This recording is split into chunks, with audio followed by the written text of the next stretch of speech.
Hi, everyone, and welcome to the Lund University International Podcast. On this show, we aim to give you a taste of what international student life at Lund is like as we speak to current students, alumni, teachers, and many more special guests. My name is Maria Lindblad, and I am an international marketing manager and recruitment manager here at Lund University. Today, we have one of our many student associations here at Lund University with us. For those of you who have listened to previous episodes, you know that Lund is famous for its rich student life. And we had a lot of different student organizations and student associations, student unions, and other forms of student engagement. So I'm going to jump right in and let our lovely guests here introduce themselves and which association we're going to talk about today.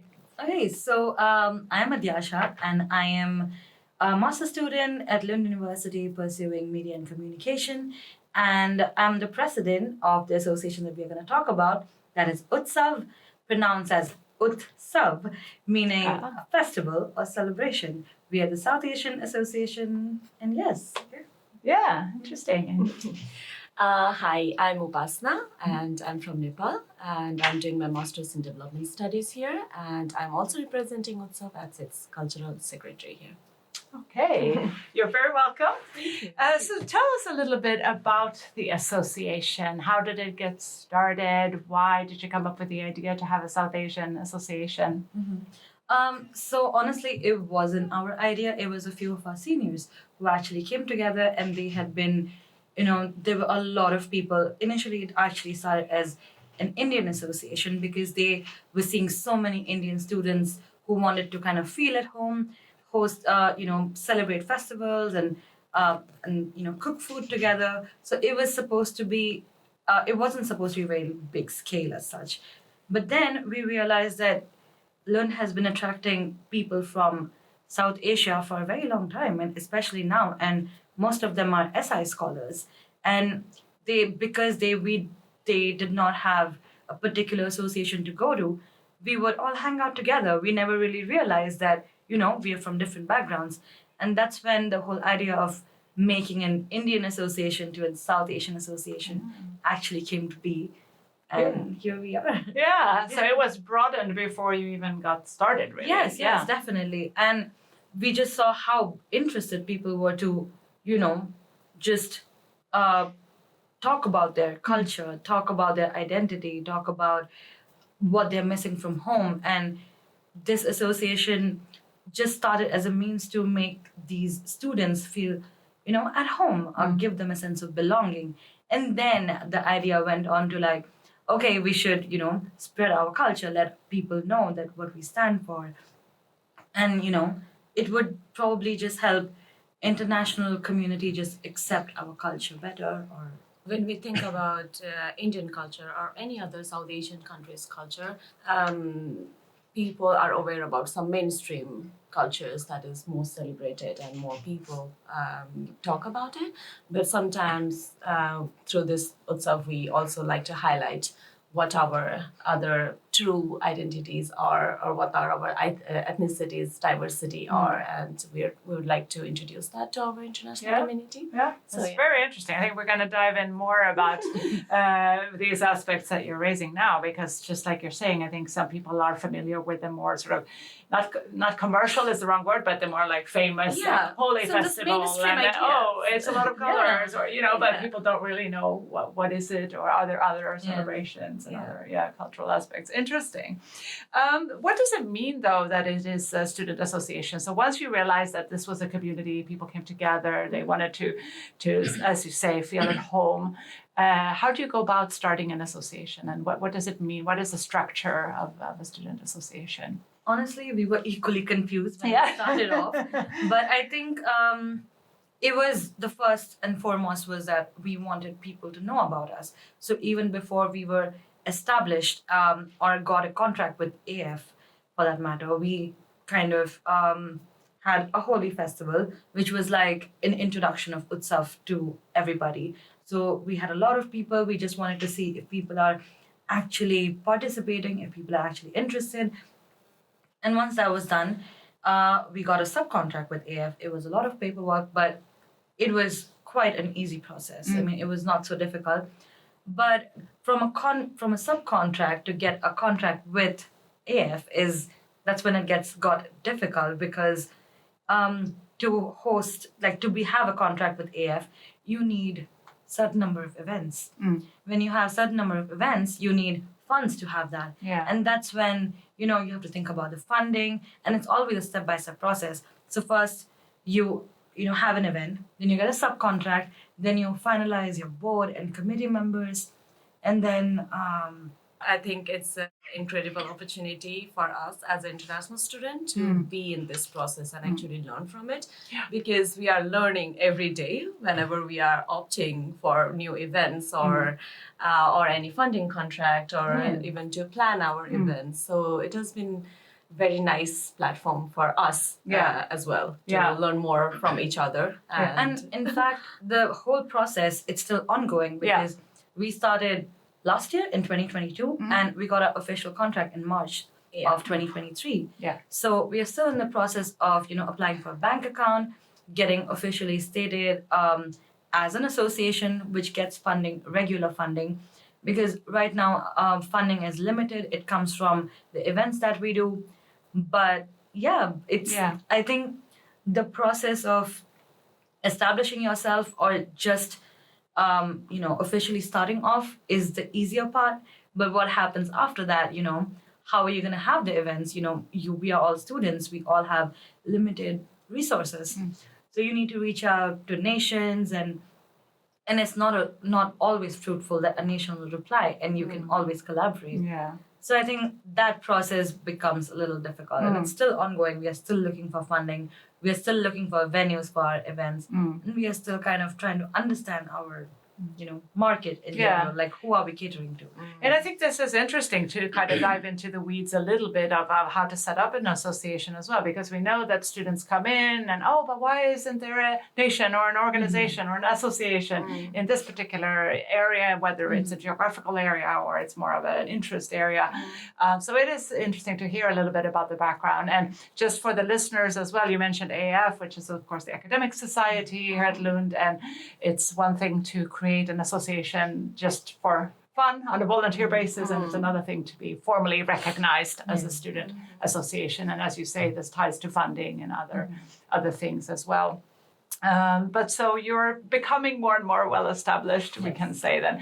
So what does it look like? What does the association look like today in terms of both of you who are responsible for it, but also the members? So what does it look like today? How many are you? How is it structured? So far we have 3 founders who actually founded the association, and we are 5 board members, including us, and we have 6 more committee heads that works on different areas. So we have so it is just to allocate tasks among us to be more active on different areas. So we have committee heads that work on social media, that works on for educational events, and I look forward to collaborating for cultural events. So there are certain aspects of work that has been divided into among us ourselves. So yeah. And how many students would you say, like getting involved in terms of not running the association, but attending events? Attending events. So far,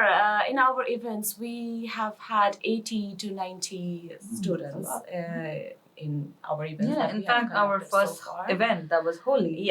We had around 120 to 130 people. It was overwhelming. And that was a very overwhelming response.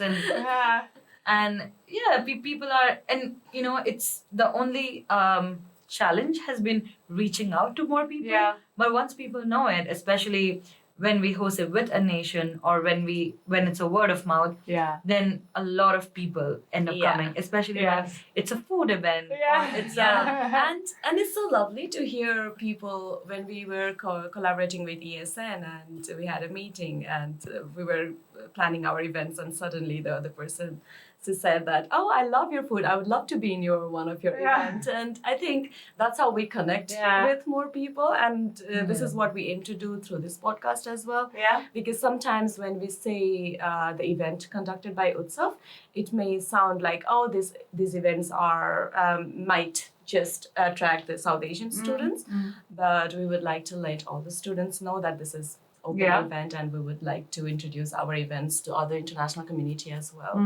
So yeah. I think that I have to say I've worked for many years with South Asia from a recruitment perspective, and in general the ability to spread the word is amazing. It's like so different from other countries because you have to really, like you're saying, reach out to every person. But if you in South Asia in general, I feel you tell a few people, they spread it with 100 friends, and everybody comes. Yeah, I think it's sort of a cultural thing. I to know, just be very And I think open it's a about South Asian thing, and it has been that, you know, when we started the organization, we always, our first thought that we want to make it a family. Yeah. And when we want other people to get involved, even our friends who want to know more about our culture, we want them to feel like a part of the family, you know, like you're half South Asian, you know. Yeah, or like you said, somebody just loves the food. And they Yeah, want to I mean, it's really easy to connect with what everybody loves. Yeah, exactly. But now that we're talking about that, what does the diversity look like? Because I was just going to ask you what you were saying, that you might think that you have to be from South Asia or born in South Asia in order to join, but clearly that's not the case, as you were saying. Within our structure, yes, we would like to have South Asian student to be in the board and in the committee, of course. But in the events, we would want to spread and celebrate together. I think South Asian festivals or whatever events that we are doing or we are planning to do are directed towards, exploring our own culture. But like she was talking about, she might not know many things about India as well. Yeah. I might not know many things about Nepal as well. But we could just come together and explore those things together and also introduce the similar things to other international communities. So that's our main goal. And I think going forward, we would, like, once we get more established, once we have kind of set the path right, that this is what we expect in a South Asian association. These are the kind of events we want to do, because we just don't want to, talk about culture. We also want to talk about other things like climate or war or economic conditions that are happening in South Asia. And I feel like the best way to let other people know that we are doing this is through our culture. The more they become interested in our culture, the more they will want to know about the region. And that is the best way to get people involved in other activities. So we're also starting educational events and webinars soon. So hopefully that will be because it's an exchange. It's, of of course, it's a culture. for South Asians to feel welcome here, but also for others to understand, like you said, what's going on in South Asia. And with the alumni desk here, I think it's really nice that we are able to get in touch with South Asian alumni who are doing some job in Sweden. And it would be really nice to have them on board and just share about their experiences and talk more about what it feels like to be South Asian student or alumni working in Sweden or other parts of Europe.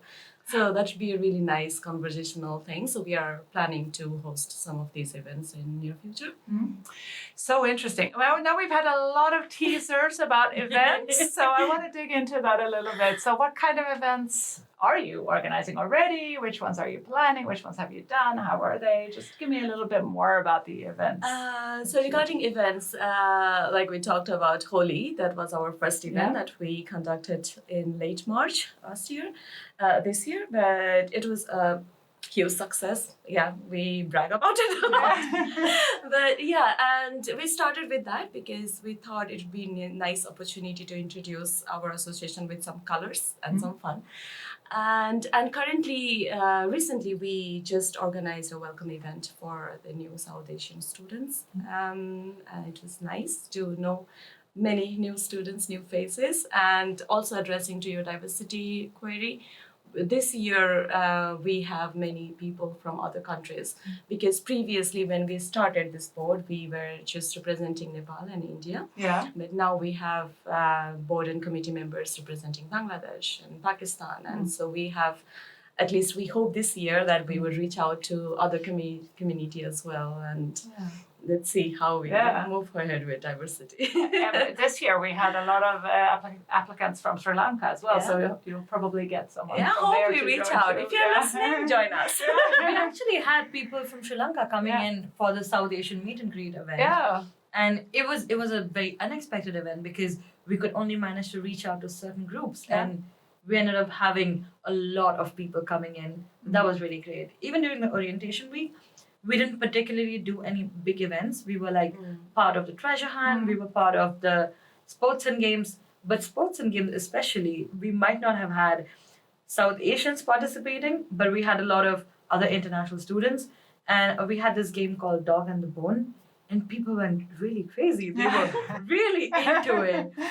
So that's the kind of event that we were planning to host. Like mostly we want to focus on our food because everybody seems to love it.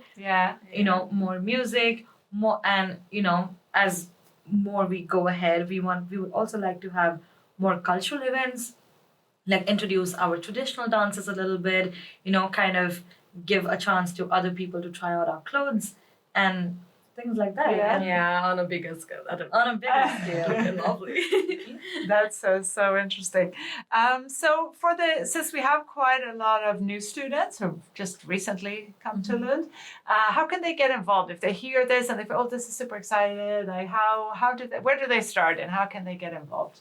Is it coming to the events or is there other things that they Honestly, can do? the starting point would be coming to the events.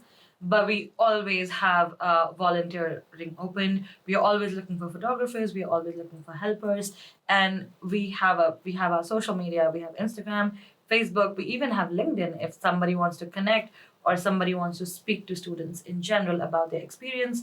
Because we know people, there are SI scholars who can speak about how they got the SI scholars, or you know, about people who are working in environment. They can talk about climate change. So there are multiple ways to get involved, but obviously the starting is participate in the event or you can volunteer. Yeah. That's great. So right now we do not have membership as of now because we have kept it open for everybody. Yeah. So that the few years of us, you know, UTSAV being out there, we want it to be available to everybody without the need of a proper membership. Yeah. But we will come up with that soon. Yeah. We're still thinking. Yeah. Every day we think of new issues. It's a learning process. Yeah, it's a learning process for us. What's been the most interesting learning or the most fun event or some memorable experience that you've had in the association so far? Right before this podcast, we were actually talking to Tim about our experiences, and it has been a loop. Getting in touch with the collaboration aspect and completing the documentation process, conducting event or funding opportunities and prerequisites for the funding. So this all is going on a loop and we are still trying to comprehend where we stand and how we need to go further on this. For example, we are still confused about whether or not we should open a bank account because the prerequisites does not match to what we are doing right now or to what extent we can, invest on a bank account. So these are interesting things. Or even the fact that most of the nations over here are apolitical. And we aim to be irreligious and apolitical too. But when you talk about cultural events, especially in South Asia, where religion is such a big part of life, there's a very thin line between culture and religion. So to explain people that this is not religiously motivated but culturally motivated, that is a very interesting learning. Sure. We never thought we would have to explain this in any platform because we grow with it and it comes to us very naturally.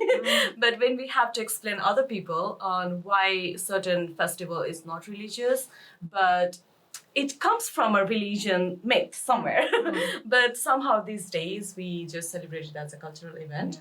But it's really tough sometimes to make our collaborators understand about the thin line between the religion and culture. But we hope that we would be able to do that. Yeah. Because This is fascinating. Yeah. And how do you see that working between the different nationalities and the group? And because you're from different parts of South Asia, do you run into any I situations think that where has this been the most interesting experience Yeah. because it's not just that we are from different countries in South Asia. Even when we were, just a few Indians and Nepali in the group, it was still, there was a regional difference. Yes, Like, an age difference. Like a lot of us, everybody has a very different background. Very, like somebody comes from a technical background, somebody comes from development, somebody comes from logistics. So it's a very varied background and age range and work experience. And the fact that they might come from very different regions and state to state language barriers are there, cultural barriers are there, food barriers are there, music barriers are there. So Yeah. and just the fact that even to explain people our vision, like I might understand the vision very differently from someone else on the board, but to make sure that the core vision and mission and the values of the associations remain intact, that has been a continuous learning process. We have a constitution, but it's still at work because every day we learn something new. We discover something that should be included in the constitution, an inclusive factor, a sustainability factor, or everything. I mean, it sounds like you can just scale this up to the whole university in a way, like the way that all these factors that you're talking about and the challenges. It's something that we can see at a university level, because this is exactly what you have to learn here as a student. How do you collaborate across borders, across cultures, across religions? Because we have students from all over the world, right?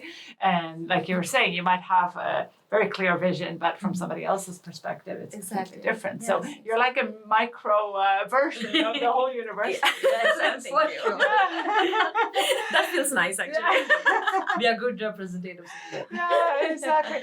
And for those listening, wondering, what's this nation thing? We have had an episode where we have introduced overall student life. So if you haven't listened to that and you're wondering, what is a nation? Go listen to that and you'll get some explanations, because as I said in the beginning, there are a lot of different types of student organizations and nations and unions and so on. So just wanted to make that point in case somebody was wondering about that.